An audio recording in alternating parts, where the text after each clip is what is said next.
Haryana H9 PM news channel में आप सबका स्वागत है। आइए आपको कराते हैं खबरों। खरगोदा में डॉक्टर सेठी के अमर अस्पताल में अब आधुनिक ओटी का हुआ निर्माण। अब खरगोदा में ही मिलेगी आधुनिक चिकित्सा सुविधाएं। आँखों की हर तरह के इलाज व ऑपरेशन के लिए नेत्र रोग विशेषज्ञ डॉक्टर प्रियंका पटेल। जैसा कि नगरपालिका खरगोदा के चुनाव की जो बात थी, भाई कब चुनाव होंगे, वो देरी से हो सकते हैं। वो हम इसलिए कह रहे हैं क्योंकि एक नया शेड्यूल आया है खरगोदा विधानसभा सूची का, कि जो मतदाता जिनके वोट हैं, जिनके 22/1/2024 तक जिनके वोट बने हैं, उनका अब खरगोदा विधानसभा सूची में नाम दर्ज होना है। तो उनकी एक लिस्ट आई है, आप अपना लिस्ट में नाम देख सकते हैं। और खरगोदा के जो बूथ हैं वो हैं 116 से लेके 132 तक, यानी कुल बूथ हैं 17। और बूथों के हिसाब से वोट बन के आई है।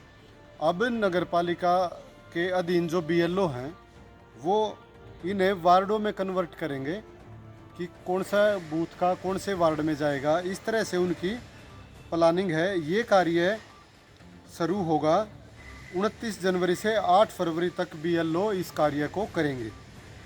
इसके बाद एक लिस्ट जारी होगी, उस लिस्ट में आप अपना नाम देख के 9 फरवरी से 16 फरवरी तक आप आपत्ति या दावा पेश कर सकते हैं खरगोदा SDM ऑफिस में, क्योंकि रिवाइजिंग अधिकारी SDM है खरगोदा उपमंडल अधिकारी, उनके सामने दावे दर्ज करा सकते हैं। इसके बाद 17 फरवरी तक ये दावे और आपत्तियों का समाधान किया जाएगा। अगर उनकी आपत्ति और दावा सही निकला तो उनके मुताबिक उनकी वोट संबंधित वार्ड में डाल दी जाएगी।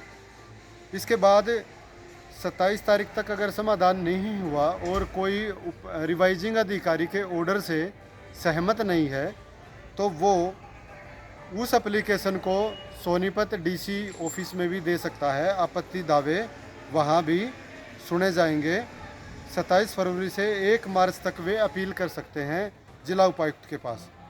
इसके बाद 7 मार्च को DC ऑफिस द्वारा भी उसका समाधान किया जाएगा और 18 मार्च को फाइनल मतदाता सूची जारी कर दी जाएगी। और जो ये शेड्यूल आया है, इसके हिसाब से अगर इसको गौर करें तो इससे ये सवाल उठता है कि नगरपालिका के चुनाव आखिर होंगे कब, क्योंकि 18 मार्च तक तो ये शेड्यूल चलेगा, फाइनल लिस्ट तैयार होगी और इसके बाद आचार संहिता भी लगेगी। लोकसभा चुनाव को लेकर के आचार संहिता लगेगी और मई तक सरकार बनने का कार्य चलेगा, आचार संहिता रहेगी।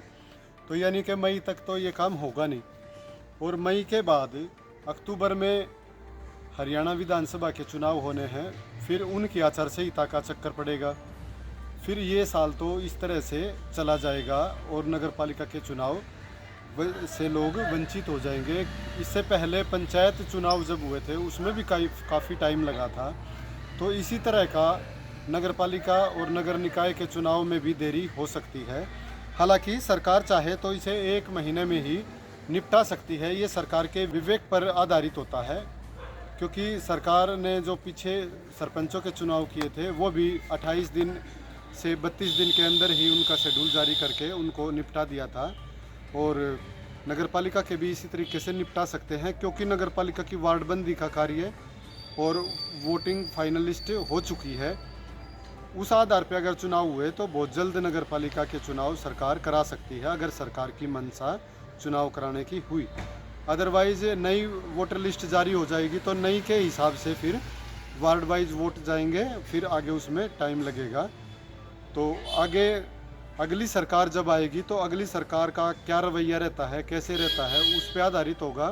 तो अगर अब चुनाव नहीं हुए तो काफ़ी लंबे अरसे के बाद नगरपालिका के चुनाव की आशंका जताई जा रही है। खरगोदा सोनीपत मार्ग पर new industrial site launch. Kharghoda में IMT में अलग अलग साइज के इंडस्ट्रियल प्लाट लेने के लिए प्रधान ग्रुप से संपर्क करें। प्लाट मालिक के साथ सीधी मीटिंग करने के लिए 93 555 50 009 पर संपर्क करें। प्रताप स्कूल खरगोदा देश की अग्रणी शिक्षण संस्था। अपने बच्चे के उज्जवल भविष्य के लिए प्रताप स्कूल खरगोदा में दाखिला कराएं। यहाँ छात्रों का आधुनिक शिक्षा सुविधाओं के साथ सर्वांगीण विकास किया जाता है, जिससे प्रताप स्कूल में पढ़े हुए छात्र जज, IAS, HCS, लेफ्टिनेंट, डॉक्टर व इंजीनियर्स के साथ उच्च पदों को सुशोभित कर रहे और खेलों में देश के लिए मेडल प्राप्त कर देश का नाम रोशन कर रहे हैं। लगातार खबरों से बनी रहने के लिए चैनल को लाइक, सब्सक्राइब और शेयर जरूर करें। धन्यवाद।